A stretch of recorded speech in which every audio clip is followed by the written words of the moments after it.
river to the sea. From the river to the sea. Palestine will be free. Palestine will be free. Let's really scream this one. We have one more speaker. Let's really hear it. From the river to the sea. From the river to the sea. Palestine will be free. Palestine will be free. Okay, finally, our last speaker, we have Nihad Awad, Director of the Council on American Islamic Relations. So please make some noise.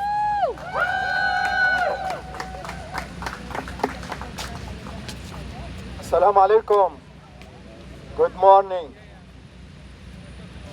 Who we are?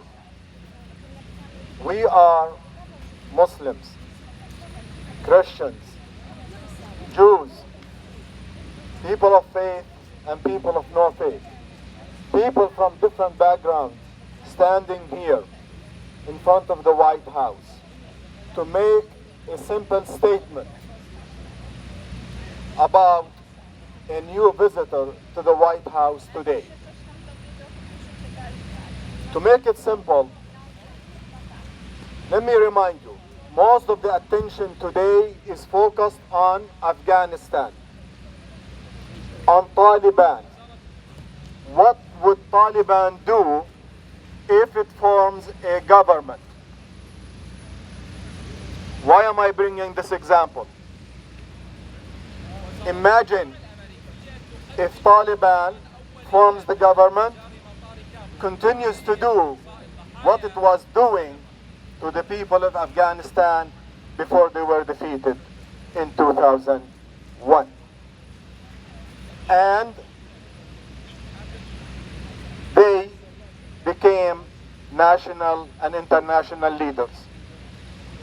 And if the President of the United States, President Joe Biden, decides to host in the White House the leader of Taliban, what would be the reaction of the US media? What would be the reaction from the public? What would be the reaction of politicians by the fact that Joe Biden will be hosting the leader of Taliban? People will be up and roar. Today, it's no different.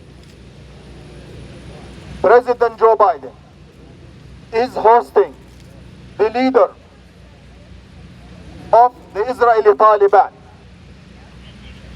Joe Biden is hosting the leader of a settler colonial movement in Israel. Joe Biden today is hosting the representative of a settler that's called Jacob.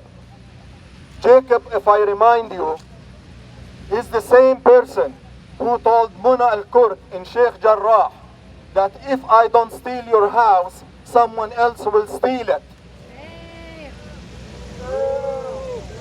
Naftali Bennett, who's visiting the White House, is the spokesman for Jacob and hundreds of thousands of Israeli settlers in Palestinian homes.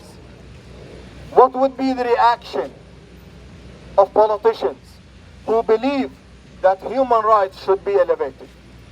And I remind President Joe Biden today that he is breaking his promise to us and to the world, that he will honor and promote and defend human rights. Human rights will be on the top of his agenda. Today, that promise is out the door. That promise is under our feet. That promise is something of history. And that is shameful from the White House, from the leader who got the votes of Muslims, Christians, and Jews, and people of faith and no faith who believe in progressive values, who believe that justice is indivisible, and justice for people here is no less than justice for people in Palestine.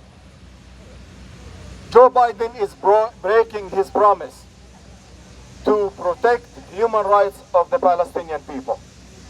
By welcoming Naftali Bennett today, he's sending a message to the world that Israel is an exception. Israel can abuse human rights because it has an agency on Capitol Hill that pours money in the pockets of candidates and congresspeople. And that's what matters. What matters is not that people are being killed and maimed and bombed and their houses are being destroyed on their heads by US-made weapons supplied to Israel. That doesn't matter.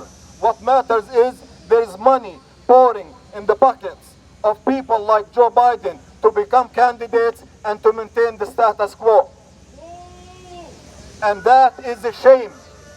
Shame on all of us to allow the status quo to continue.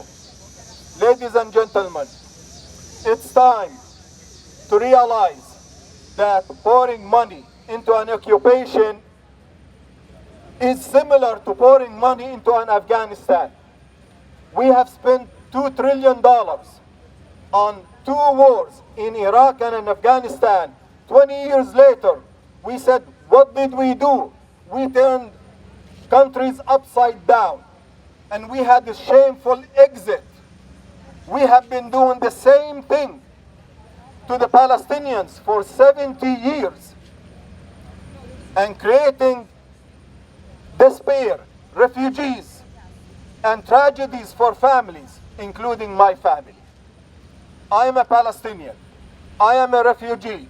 I was born and raised in a refugee camp after my family was forced out in 1948 by the Israeli forces. And I'm gonna stand here every time I can to push against justifying the oppression and supplying Israel with protection the way this administration and previous administrations did. We're not going to go away. We're not going to be silent. One generation after another, we will not forget. And we have to hold our administrations and our politicians accountable. And let me just finally say this. A message to progressives in the United States. You are not a true progressive unless you defend the rights of the Palestinians. Unless you hold this administration and every Israeli apologist accountable. You are not progressive if you only care about human rights in the United States but turn a blind eye to what Israel is doing in our name with our weapons to the Palestinian people. You are not progressive if you vote for human rights in other countries except in Palestine.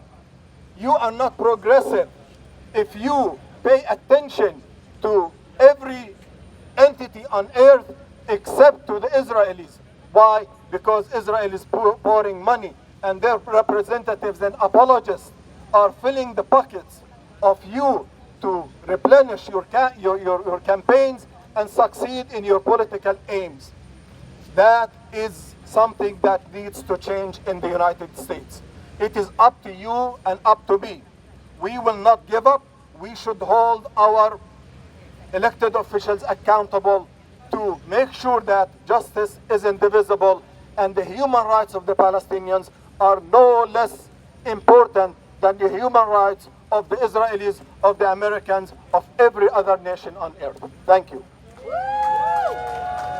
Thank you so much. Free, free Palestine! Free, free Palestine! Free, free Palestine! Free, free Palestine!